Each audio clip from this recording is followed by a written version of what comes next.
very excited to give this talk. It's the first time I've ever given it, and also excited to be back at Infobip Shift. Fun fact, generated this image this morning, and it's so fun when you can have full command of the tools.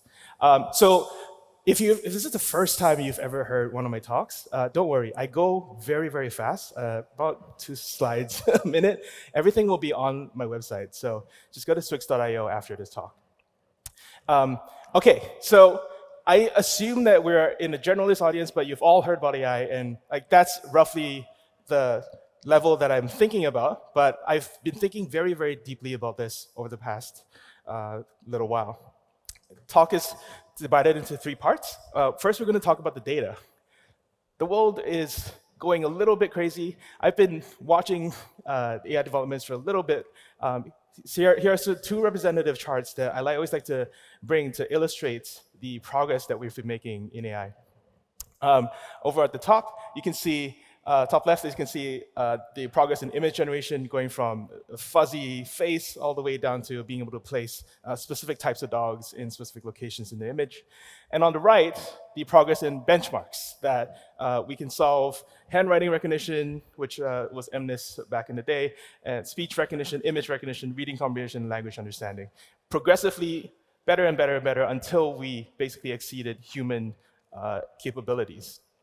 We're no longer even talking about the Turing test anymore. We're now talking about exceeding the Turing test, which is the title of some of these benchmarks. The Big Bench benchmark, for example, stands for Beyond the Imitation Game, BIG. At the same time, though, there's been clear progress, but then at the same time, there's been expectations that have exceeded that progress. This is a chart of earnings call mentions over the past quarter, and AI mania is really through the roof, while AI adoption is still pretty low. If you look at the charts on the right, basically it tells you that the max adoption in the Fortune 500 of AI is about 14%, whereas 32% of corporate leaders are talking about AI on their earnings calls, meaning they're committing to doing something about it. This is my favorite piece at the recent Google Summit. Generative AI, generative AI, generative AI, AI as AI, AI, AI, AI, AI, AI, AI. What happens when bring AI, AI. You feel compelled to give some comment about it. Old MacDonald had a farm, AI, AIO, yeah. And you can see that in the open source adoption and interest as well. So here's the chart of the GitHub star history of AutoGPT, which is the most significant AI agents projects. It has got more stars than PyTorch, than Bitcoin, than Kubernetes, than Django, basically every other project in the Python ecosystem. And yet, at the same time, there's still people saying that nobody actually really uses this thing. It just kind of stars itself. This cannot be a sign of a very healthy ecosystem. And I think anyone here who's skeptical about AI engineering, you are warranted, and because there's all these factors showing you that there's significant warning signs of extreme mania and overhype. This is coupled with some real fears that are grounded in the long arc of history. So I like to show these 2 charts of the growth of computing, right? Like that. Since the dawn of computing, we are increasingly lowering the cost of compute. And at some point, it was going to cross over the capability of all humanity to comprehend how much compute is going on. And the difference between a dumb human and Einstein is pretty small compared to the total span of humanity and intelligence. And basically, the point being that artificial intelligence has no natural stopping point that stops at human levels. Like, it can just keep going. On top of that, it has a pretty convenient scapegoat. So, for example, when Chegg was reporting their earnings and their stock plunged about 50% in that week, they blamed it on ChatGPT. Even though if you zoom out a little bit, Chegg's stock has been declining since 2021 because nobody really has a lot of sympathy for the college textbook business model. And finally, if you're really deep down the fundamentals, if you're trying to read the papers, you're trying to look at the models. It's really hard to keep up. Here's a plot of the growth of like the major papers over time on the left, and on the right, this is my attempt at my monthly newsletter trying to wrap up all the progress, and that's just some of the news updates. So I've talked a bit about the mania. I've talked a bit about the warning signs. Who's actually doing a good job? Who's actually what's real here? And I think money kind of is a good metric of who's actually creating value. And so I'll point to 4 quote-unquote killer use cases.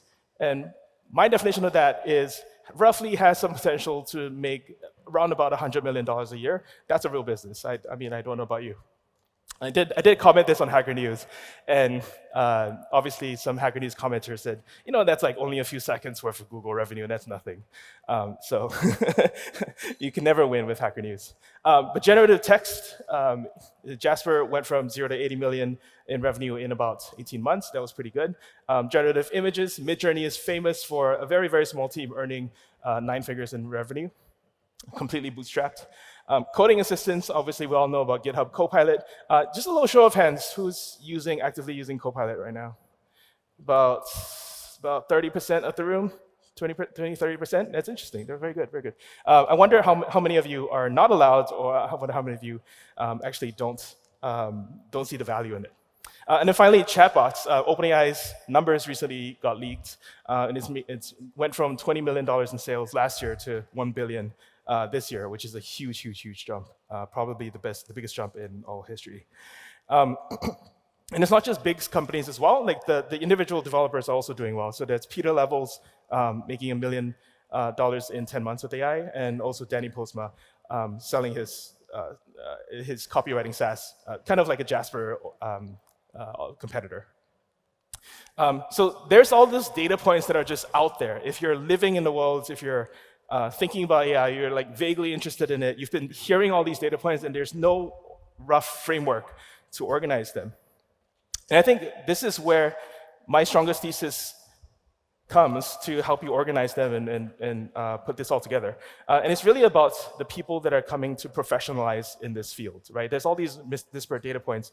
How do you make sense of them? And really, I think when I originally pitched this talk for Infobip, I was thinking about the AI developer, but as I talk to more and more people, the job role and identity that is emerging, that companies want to hire, that people want to name themselves after, is AI engineer. So a couple months ago, I wrote this blog post on the rise of the AI engineer. It's really become a movement around the world. And the central thesis is that AI is shifting right. On the left, we have a meme from XKCD, literally saying when we need to do some computer vision tasks, we need 5 years and a research team to do something in 2013. Now, of course, it's just an off-the-shelf model or an API that we just call. And now on the right, the way that we make progress sometimes is to do prompt engineering, which is sometimes just appending different strings. So here's an ablation study of different prompts that we can append, going from a zero-shot performance of 17.7 to performance of 78.7 if we append Let's Think Step by Step. It's a very, very different nature of AI progress than it used to be in 2013, 10 years ago. The starting point has also moved. So there's a question on Hacker News about where do I get started in AI engineering? And here are the top two answers. On the left, the answer is, learn everything in machine learning. Do the Njuing Coursera course. Do all the, hand derive all the backpropagation algorithms. The other part would be do data engineering, right? Study all the data pipelines, learn your DBT, learn your semantic layer. I suspect that both of these are wrong. Like, you could spend 2 years learning the fundamentals of machine learning, 2 years learning the fundamentals of data engineering, and come out still not as productive as all the other AI engineers that I just named that are making millions seemingly overnight. And I think why this is, you have to have a really clear role, clear vision of where the new opportunities are emerging. And this is the pitch to all of you, that you have the chance to occupy this role if you want to. So traditionally on the left, you have machine learning researcher, research scientist, machine learning engineer, data scientist, research engineer. These are all very well-established fields in existing ML teams. On the right, you have the full stack engineer, the web developer, the product person, whatever you call it. Now in the middle, there's this role that's emerging that is is effectively the AI engineer, the full stack or software developer who is specialized in commanding the full AI stack. And why is this the case? Obviously, you can respec an existing software engineer to do that job, or you can respec an existing ML engineer to do that job. Many of them already are. I just think there's just so much news going on that eventually this is going to be a thing, and it's already a thing. So what makes me so confident, and why I'm observing this happen in multiple cities all over the world? It's basically a technical, it's basically an economics issue, supply and demand. Right? How many of people are on the left and how many people are on the right? How many people want to make use of AI APIs, and how many people are available that are deep subject matter experts that actually don't contribute to shipping product? So the biggest endorsement here came from Andrej Karpathy, formerly Tesla, now at OpenAI, saying in numbers, there's probably going to be significantly more AI engineers than ML engineers and LLM engineers. One can be quite successful in this role without ever training anything. And I think that is the whole key that I want to drive to people. Like a lot of times, I think the vision of how people want to be successful in ML and AI is that they have to train their own models. Like that's the vision of success. And mathematically, that cannot be true because there's not enough GPUs to go around. And more to the point, there's not enough people to go around. There's not that much expertise. And honestly, like there's actually a lot more opportunity and work to be done in the last mile after the model is already mostly trained. So there's economics on the people side. There's also economics on the GPU side. There's all these GPU-rich startups hoarding GPUs. Inflection raising $1 billion, Mistral 113, Reka Poolside and Contextual all raising significant amounts and committing to just throw them right into GPUs. All kicked off by Stability, which has the hero image here, where they actually were the first to basically start boasting about how many GPUs they've been hoarding. So you cannot hire these people. You cannot buy these GPUs. And it's also about sociology, right? Like every company that I know, every company that I consult for and used to work at, has a Discuss AI Slack channel. That Discuss AI Slack channel becomes a Discord with a lot more threads, and that thread becomes a formal standalone Discord, which is the one that I run right now. And basically, all these informal groups that are forming within your companies overnight will basically, in my sort of prediction, will basically become formal teams. They'll go from informal groupings of like, hey, like let's meet over coffee, or like let's talk about AI on Slack, to formal actually product teams because their companies eventually take it seriously enough. That's it. I said all these like non-technical reasons, but it's also enabled by tech. There's a few really key features that I really like about this. So one is the prevalence of prompt engineering, that GPT-3 is basically a foundation model that can few-shot learn a lot of things. And I think it's also very pertinent that it's transferring across from the text domain into something like image segmentation on the top right. I have a little screenshot from the segment anything model where they actually demonstrated that there was few-shot learning or zero-shot learning from things that they were specifically trained on to things that they had never been trained on but still understood. And that's pretty big in the world of ML because that is the source of a true foundation model that is able to grok and generalize beyond the specific training data that was given. Finally, from a product and business mindset, like from that hat, I really like that the shift from ML to AI is a shift in workflow, right? You used to need to collect a ton of data, then you need to train your model, and then finally you put it in the product to make it maybe like 5% better. Now with the AI enjoyers and the foundation models, you start with an MVP of a product by taking something off the shelf and prompting it and shipping something as an MVP. Then you get the data, then you fine-tune your own model. And so this is a really interesting shift. It's almost akin to the agile movement versus the waterfall. The waterfall would be get data, then get model, then get product. And now you're so agile that you just go straight to products and then you iterate based on the data that you get. And so on the business side, this makes a ton more sense as well. And finally, I think there's a addressable market expansion coming from the expansion of languages, right? There's approximately the same amount of JavaScript and Python developers in the world. And obviously, there's a lot more other languages, but those are the two largest communities. Machine learning was primarily stored or locked within the Python world. But now everything's available through APIs. JavaScript developers can access it as easily as well. Therefore, the total market of AI developers and AI engineers has just doubled at least. So there's a second part to the talk title, right? Like I just talked about why AI engineers are forming, will become a professional title. People will hire them, people will put them on their CVs and stuff. And I'll tell you a little bit about the emerging stack. But why software 3.0? What is this grand bombastic term? Is it anything to do with Web 3.0? Short answer, no. Software 1.0 and 2.0 is the difference between AI being a lot of ifs, which is the way that I used to code some of my quote-unquote AI, and AI being learned weights. This is the subject of a very seminal essay by Andrej Karpathy about the difference between hand-coded software and machine-learned software. And this is written and became consensus about 6 years ago. But I think now the discussion has emerged towards software 3.0, where the existence of foundation models has caused yet another shift. For Andrej, he's really thinking about, instead of designing a data set, you're designing the prompt. And I like that a little bit, except that it's focused too much on prompt engineering. So I'll even go so far as to say that he is wrong, which is really, really hard to say when you're disagreeing with a mentor of yours. The central thesis that you need to get in your head is that AI plus code is much, much, much, much more powerful than AI plus language. And you all, because you're developers, you are so much more powerful than the average AI enjoyer, prompt engineer, whatever the hell you call it. And this I call the 1 + 2 = 3 thesis, right? That because LLMs can write code, and then you can execute that code, you can verify that code, you can write libraries that abstract and reuse that code.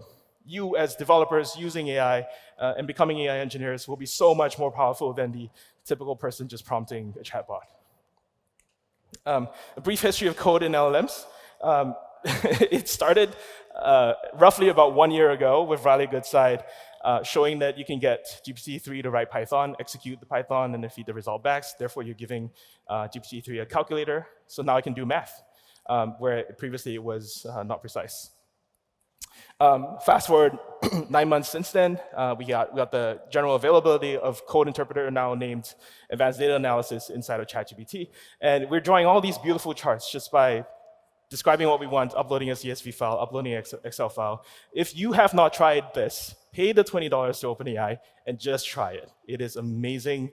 I cannot say highly enough things about it. You can also do the same in the other chatbots. They just don't have that sophisticated execution environment. One of my top podcasts and blog posts was actually just about all of this. So you can actually, for example, do a little inspect the requirements.txt of the coding environment and see what packages are installed. It's pretty fun.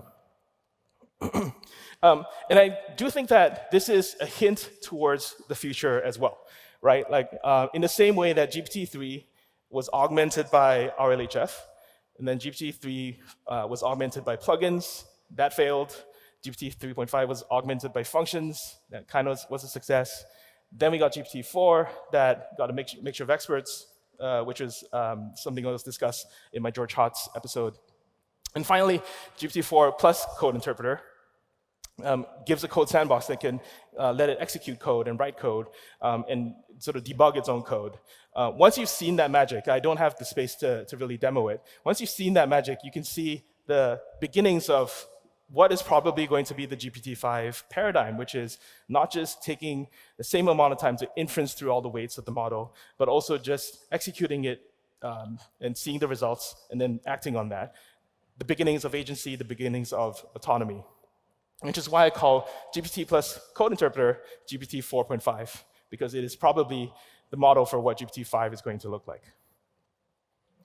And this is interesting to me because we've actually diverged a lot. We should probably stop calling GPT, GPT, because GPT means generative pre-trained, we're no longer actually, like the bulk of the value is not pre-training. Like pre-training is this little thing on the left. That's the left column. This is a presentation that Andre Kapathi did at Microsoft Build.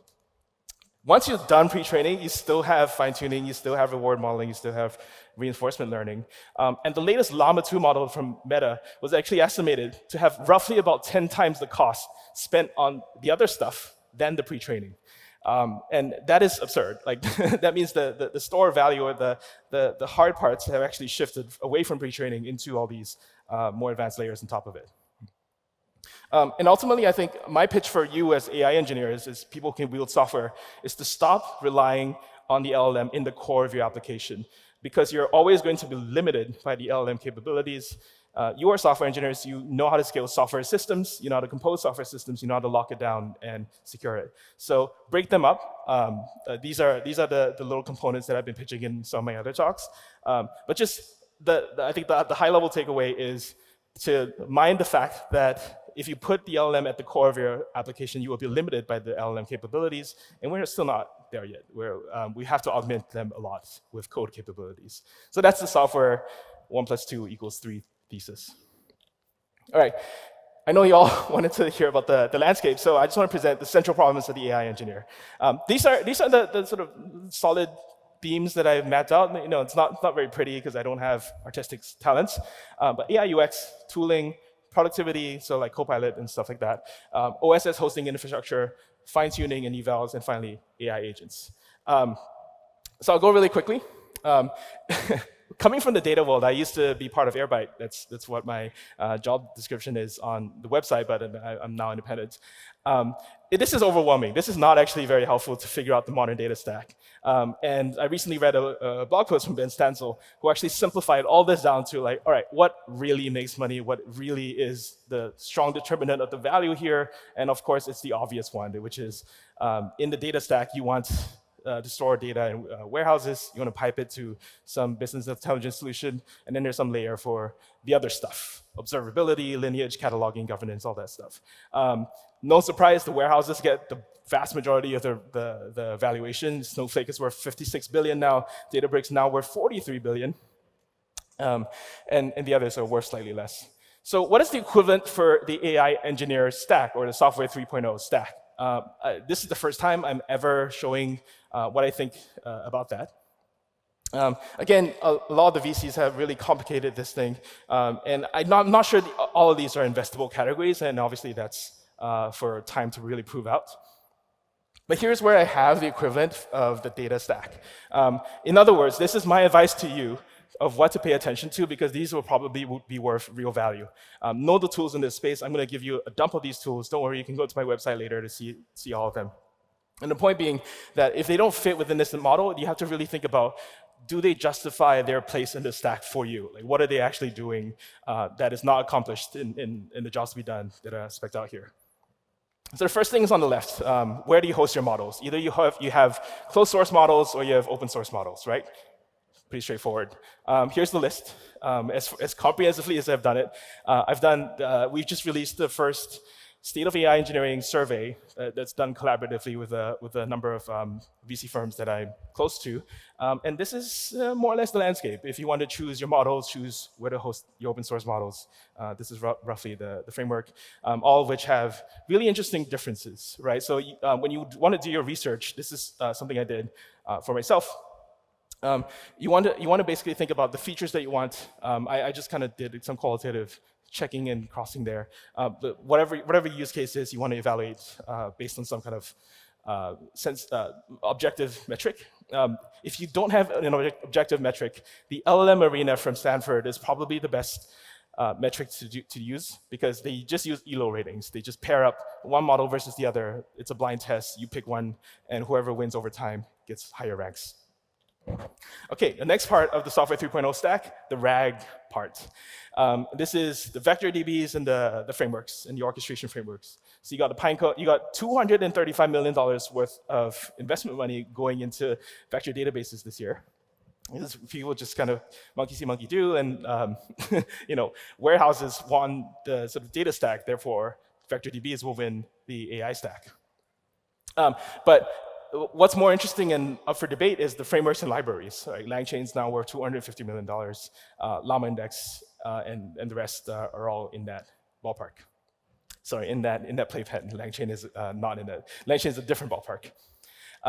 So this is all under the category of retrieval augmented generation, and that is the key jargon or term that all of you need to be very, very familiar with.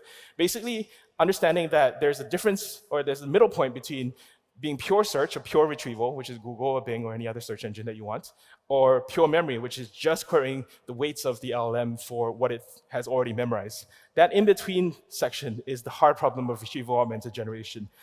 There's entire startups. Everything I just showed you here is the RAG stack. Everyone's trying to figure out how to fit everything within the context window, how to retrieve the most relevant chunks, how to chunk properly, how to embed them. All these questions are up for debate, but I strongly encourage you to check them out. And finally, there's the miscellaneous stuff, which is prompt ops and LLM ops, most of which are just dashboards, something like that. I think it's very, very hard to sell, but most people will probably have to develop something like this on their own, or they buy off the shelf. And finally, I'll just end with this, which is the big question, the big question mark on the right, which is something that no one's really figured out, and I think it's an opportunity for all of you. What is the sort of UI or BI layer? The two leading options right now, this one just came out yesterday.